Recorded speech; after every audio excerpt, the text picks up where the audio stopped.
começando o Viva Mais, o seu programa de saúde.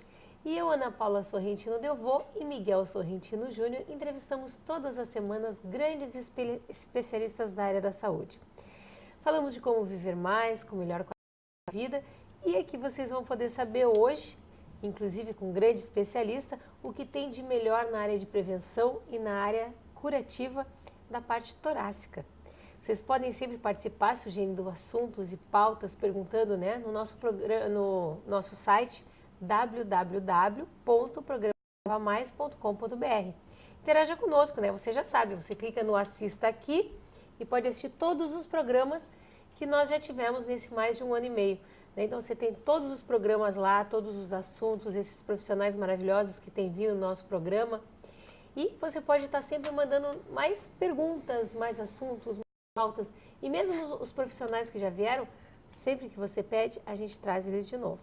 E hoje o nosso convidado é o Dr. Ayrton Schneider, cirurgião torácico, professor da URGS e da UBRA. Seja bem-vindo, Dr. Ayrton. Muito obrigado.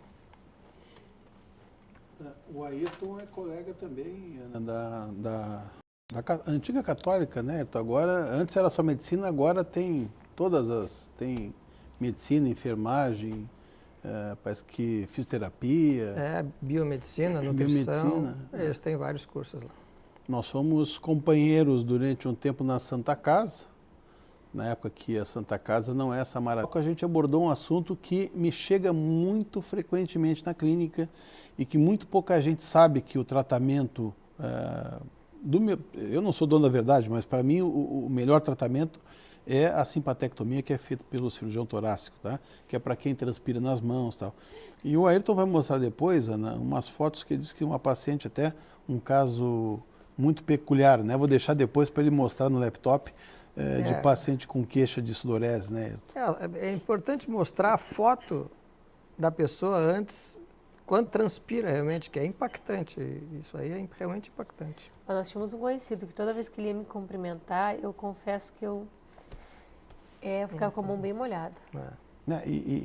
Na verdade, a pessoa sabe disso, isso é o pior. A gente não quer constranger a pessoa, cumprimentava, tu quer apertar e muitas vezes eles poupam de ficar dando a mão, eles se sentem constrangidos de fazer isso. Então, se você não teve a oportunidade de assistir o início do programa, acesse o site que você vai ficar sabendo direitinho como é que funciona. E que é simples, é 3 horas no ambulatório, não precisa nem ficar hospitalizado, não tem cicatriz. A cirurgia é rapidíssima. Rapidíssima, maravilhosa. Assim como também quando o Ayrton falou que hoje em dia tem cirurgia até para enfisema, fiquei surpresa, Nosso avô morreu de enfisema, Isso já fugiu da minha parte acadêmica. Na época que eu fazia medicina, nem se falava nisso. Mas câncer de pulmão é uma coisa que, infelizmente, tem bastante na população, É uma das patologias mais letais, tanto da oncologia quanto em geral. Mas, historicamente, mais homens, agora porque as mulheres estão fumando tanto quanto os homens, elas têm tanto quanto.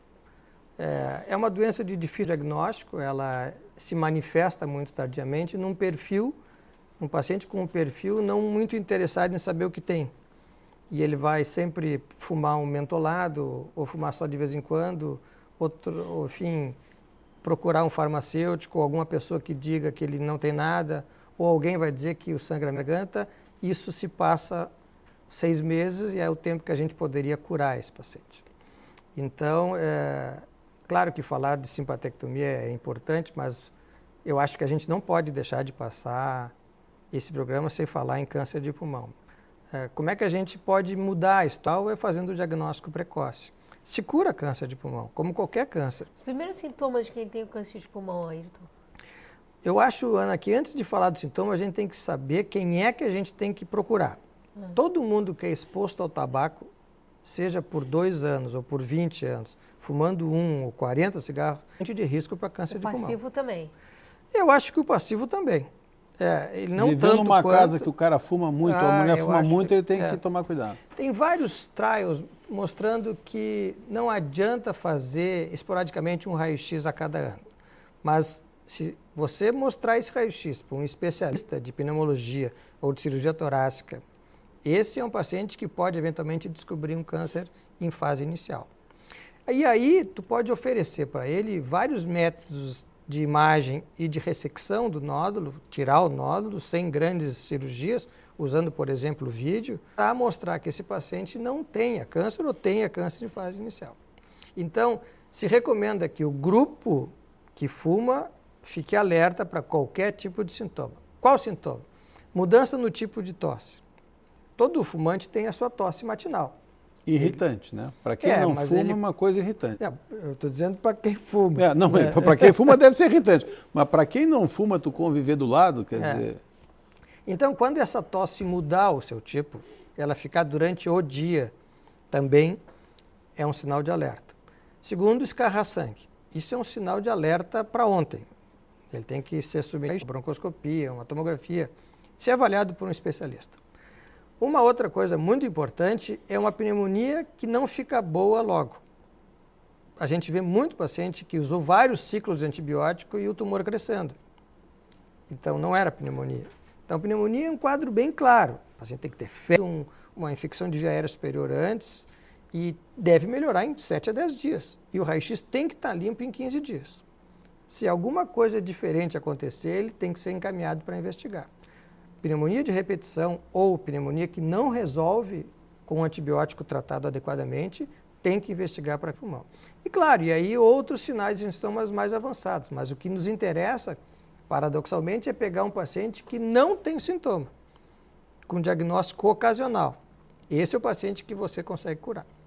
O paciente que apresenta sintoma já seria sugestivo de uma coisa mais avançada. Normalmente ele tem tumor mais avançado. Como é que se faz a prevenção disso para sem que o paciente tenha sintoma, Ayrton? Porque assim, o ideal é pegar no início, antes de começar com o sintoma. É um câncer que ele não dói, via de regra, né? Só quando encosta na costela, essas coisas assim, mas aí já é um estágio mais avançado. A gente recomenda que os pacientes façam um raio-x a cada ano. Se esse raio-x tiver algum tipo de alteração, esse paciente tem que ser submetido a uma tomografia computadorizada. E se essa tomografia mostrar que tem uma lesão, esse paciente tem que ser investigado como se fosse câncer. Mesmo que ele não tenha o diagnóstico anatomopatológico pré, porque é muito frequente em quem fuma ter câncer. Então eu sempre brinco, a gente não deve pensar em outra doença em quem fuma. E aí a gente pode pecar pelo excesso eventualmente. O que pode acontecer? Tu retirar o nódulo e ser benigno. Eu acho que ele tem que abrir um bom espumante e comemorar, porque era a chance dele ficar bom. E a mortalidade é zero e a morbidade é muito pequena, tu usando o vídeo para retirar um nódulo, por exemplo. Quer dizer, quando pega numa fase inicial, não vai à cirurgia, é feito tudo via broncoscopia? A gente pode usar